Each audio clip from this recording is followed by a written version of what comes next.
Vitajte všetkých na tomto videokanáli.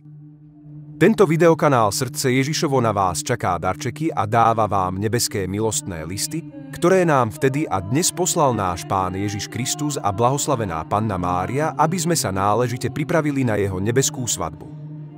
Baránok Boh.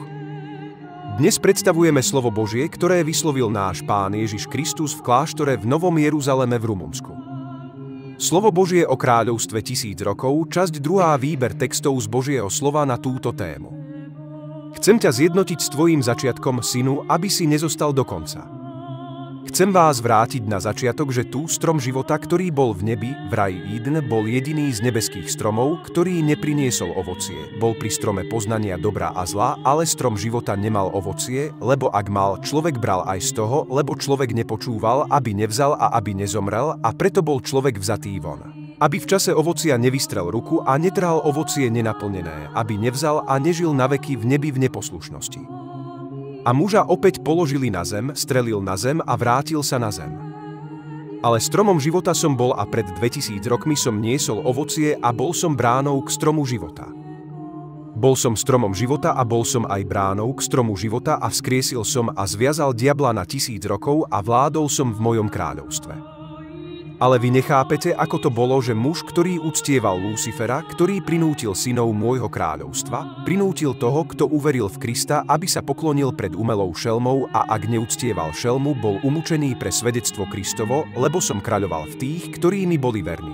A zvíťazil som cez krv preliatu v mojom mene a pre moje svedectvo a pozdvihol som zástupy k viere a kráľoval som a posvetil zem a diabol bol spútaný. Kto dobre počuje, nech pochopí, pretože diabol nepremohol mojich kresťanov, synov môjho kráľovstva, nad ktorými som vládol. A hľa, otec, akýsi cudzinec na začiatku, kresťanský ľud na konci.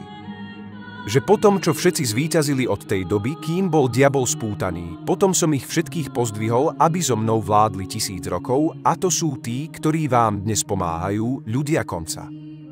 Toto je moja cirkev od začiatku prvá, ale tu tá na konci, s pomocou toľkých svätých mučeníkov, ktorí povstali a vládli v moci, nechali sa zlákať diablom tým, ktorý bol prepustený. Chvíľku času a semeno bludu vošlo do veriacich, lebo skrytá tvár diabla zostala v mysliach ľudí a ovce boli oddelené od kôz a oviec zostalo málo a stali sa kozlami a vyvolili si vpravo a vľavo, ale vlk túlavý vždy hľadal ovce, lebo ich bolo málo. A vložil do oviec a pastierov oviec strach a ovce nebojovali, nezobudili pastierov a začali sa skrývať v kopcoch a na horách, kým už nepoznali cestu do maštale. A hľa, cirkev na konci je od počiatku odsúdzená, pretože ovce nepásli známu pastvu a naučili sa blúdiť bez pastiera. A ovce na konci ma už nepoznajú pastiera. Hlas. A čo by Boh urobil, okrem toho, čo bolo napísané, aby začal trúbiť na trúby a oznamoval cestu príchodu ženícha neveste do jeho cirkvi? Ale so zvukom trúby hľa, Gog a Magog tiež prijali prepustenie diabla na nich, aby naplnili svoj kalich svojho omylu a potom ich pohltil oheň, ktorý zostúpil z neba, duch Boží, ktorý očistí neprávosť zo zeme. Tu je koniec tohto božského týždňa, ktorý niesol vo svojom strede trúbenie zmluvy o ukončení tajomstva Boha a o zastavení obety a o príchode a príprave na príchod Pána Ježiša Krista.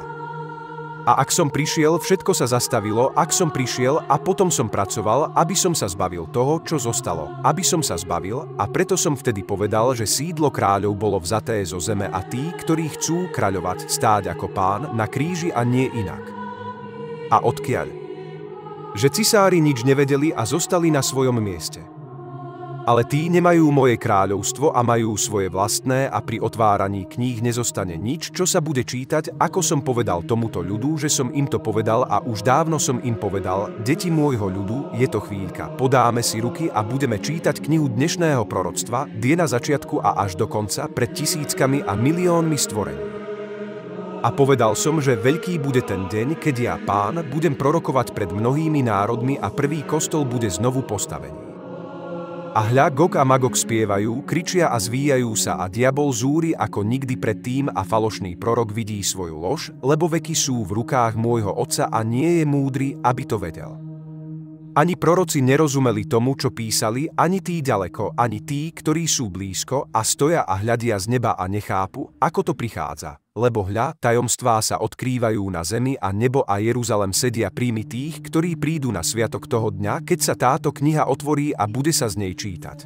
A pred ňou budú stáť veľkí i malí mŕtvi a ohnivé jazero sa otvorí pre klamárov, po druhé smrť. Deti môjho ľudu, vstaňte a naučte sa túto lekciu, aby ste vedeli, ako je to s čakaním na vzkriesenie mŕtvych a na život budúceho veku. Každý hovorí, že Pán je klamár skrze svojich prorokov, ale nie je to tak. Svet nechápe, že som oznámil svoje kráľovstvo a nerozumie, pokiaľ sa neobráti na začiatok.